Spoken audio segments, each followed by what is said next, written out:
Vamos a ir al capítulo 18, donde mucha gente ha entendido por un versículo lo siguiente: ¿hay poder en la boca para dar vida o muerte? ¿Hay poder en la boca para dar vida o muerte? Y todo sale de Proverbios 18:21. Miren qué dice: muerte y vida están en el poder de la lengua, y los que la aman comerán su fruto. Muerte y vida están en el poder de la lengua, y los que la aman comerán su fruto. Voy a darle dos reglas de interpretación sencillas para que pueda no sacar textos de contexto y enseñar cosas que no son. Si a usted le han enseñado que su boca tiene poder para dar muerte y poder para dar vida, le han engañado. Le han engañado. En primer lugar, quiero decirle que la única lengua, la única palabra que tiene poder para dar vida y muerte es la palabra de Dios. La única palabra que crea vida es la palabra de Dios. La única palabra que puede crear muerte, dar muerte, es la palabra de Dios. La única palabra realmente que tiene poder para crear y para hacer cosas suceder y pasar es la palabra del Señor. No hay un poder mágico en nuestras palabras. El Señor no nos ha puesto una varita mágica en nuestras palabras, en nuestra lengua, y cada vez que decimos algo pasa. No es así. Es como esas personas que en el mundo pasa mucho, ¿no? Que alguien le hace algo malo y uno expresa con odio, ¿no? Ojalá le atropelle un coche. Ojalá se muera. Y hay muchas personas que vienen y dicen: no digas eso, que esas cosas pueden pasar. Pero no pasan porque yo lo haya dicho. Si yo llego a decir ojalá lo atropelle un coche y lo atropella un coche, yo no voy a pensar que mis palabras desviaron el volante de un hombre, cambiaron su ruta, hicieron que pasara por encima de la persona sobre la cual yo deseé eso. Porque el único que tiene poder para esas cosas es el Señor. Nosotros no tenemos poder para eso. Ese texto no está diciendo que nosotros los seres humanos tenemos poder para dar vida o poder para dar muerte. Dice: muerte y vida están en el poder de la lengua, y los que aman comerán su fruto. Entonces vamos a ver dos reglas de interpretación de las Escrituras para entender bien. En primer lugar, tenemos que entender qué tipo de libro, el género que hay, literal, el género, el tipo de libro que estamos leyendo, qué género literario tiene. Nosotros sabemos que estamos ante un libro sapiencial como el libro de Proverbios, un libro que habla de sabiduría, un libro que ofrece consejos, un libro que ofrece principios para la vida. Tenemos que partir de esa base. Y en segundo lugar, tenemos que, después de entender el género y saber qué tipo de libro estamos leyendo, para entender su lenguaje, sus expresiones, su forma de hablar, si es literal o es metafórica, para entender todas esas cosas, tenemos que ver el tipo de libro, el tipo de género literario que tenemos enfrente. Pero por otro lado, tenemos que entender otra regla básica. Un texto fuera de su contexto solo crea un pretexto. Un texto fuera de su contexto solo crea un pretexto.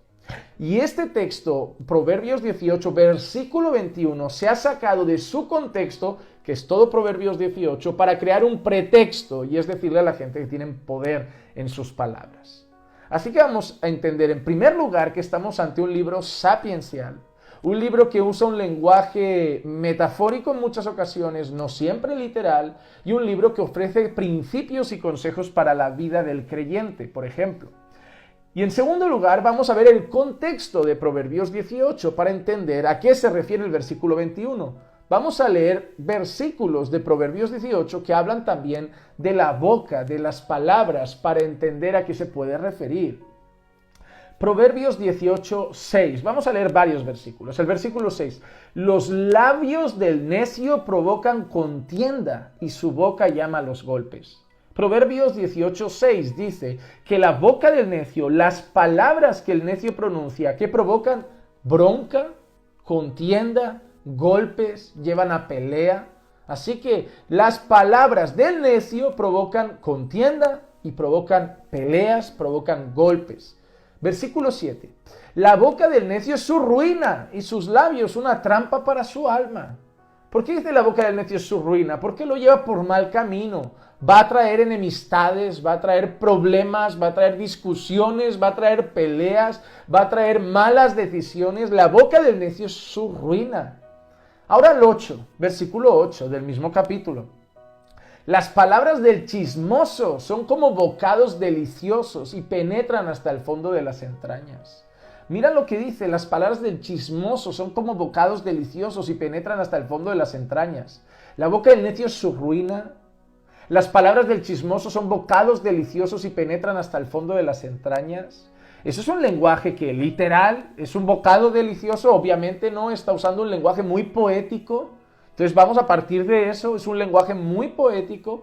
Está enseñando que las palabras del chismoso penetran hasta el fondo de las entrañas. ¿Qué significa? Que hieren, que llegan hasta el corazón, que lastiman hasta lo más profundo del corazón. Versículo 12.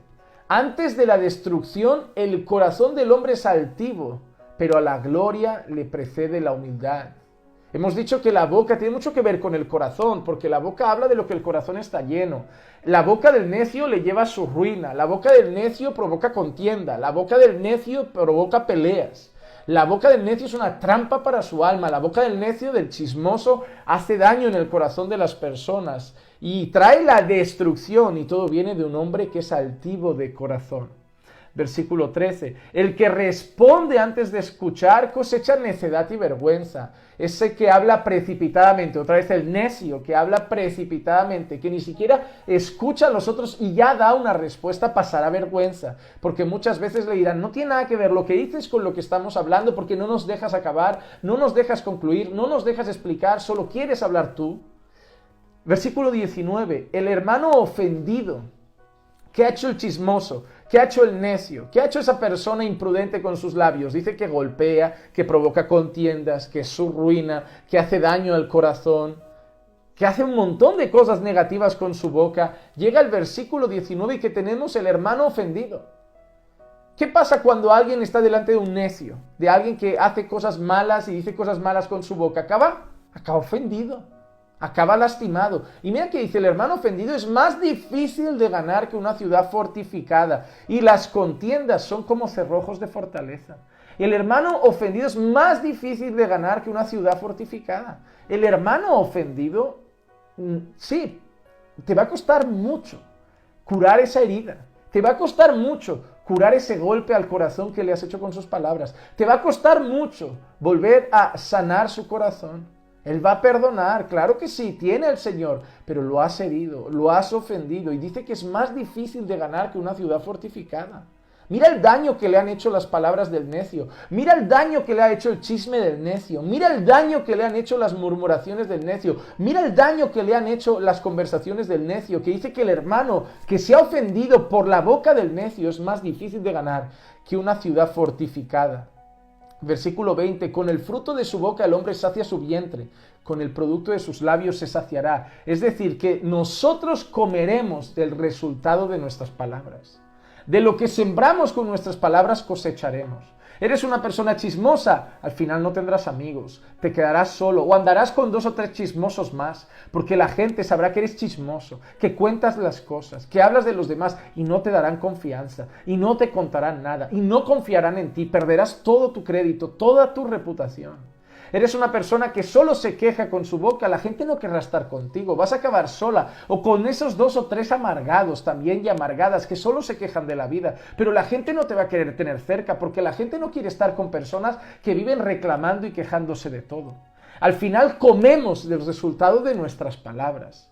Eres sabio, la gente querrá tenerte cerca, eres una persona que edifica con sus palabras, que trae bien y gracia con sus palabras, la gente te querrá tener cerca y cosecharemos, comeremos del fruto de nuestras palabras. Y ahí llega el versículo 21, muerte y vida están en el poder de la lengua y los que la aman comerán su fruto.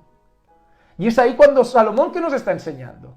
¿Qué nos ha enseñado todo el capítulo? Que las lenguas del necio, la lengua mala, trae golpes, trae contiendas, trae ruina, trae daño al hermano, hace mal. Es decir, que las malas palabras tienen malas consecuencias. Así como las buenas palabras tienen buenas consecuencias. Por eso encierra Salomón el versículo 21 diciendo, muerte y vida están en el poder de la lengua. Es decir, tu lengua puede traerte algo bueno o puede traerte algo malo. Y esa es la enseñanza de Proverbios 18. Pero sacar esto para decir que la lengua tiene poder para dar vida o para dar muerte, es arrancar ese versículo de su contexto, es ser el Jack Destripador de las Escrituras.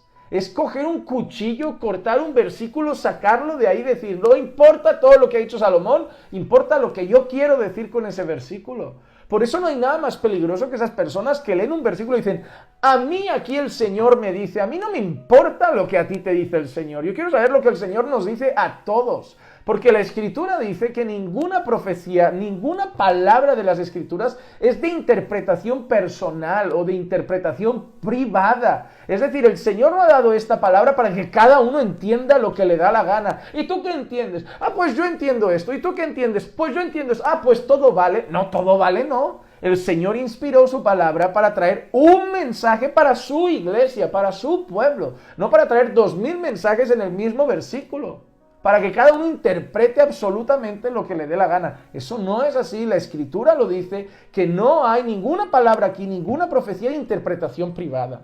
Es el mismo mensaje para todos. Así que no se trata de lo que yo entiendo, de lo que tú entiendes o de lo que aquel hombre o aquella mujer entiende. Se trata de lo que dice la Escritura, y por eso es necesario leer bien la Escritura, entender bien la Escritura, escudriñar bien la Escritura, analizar bien la Escritura. ¿Qué palabra es esta? Es Proverbios, Antiguo Testamento, probablemente sea hebreo, ¿verdad?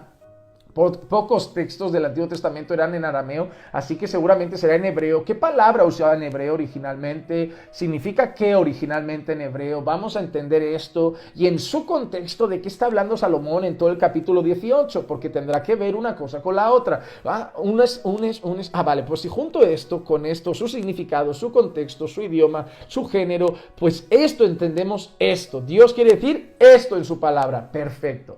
Pero ¿qué pasa con los vagos, con los perezosos, con los que usan la excusa de a mí me lo dice el Espíritu?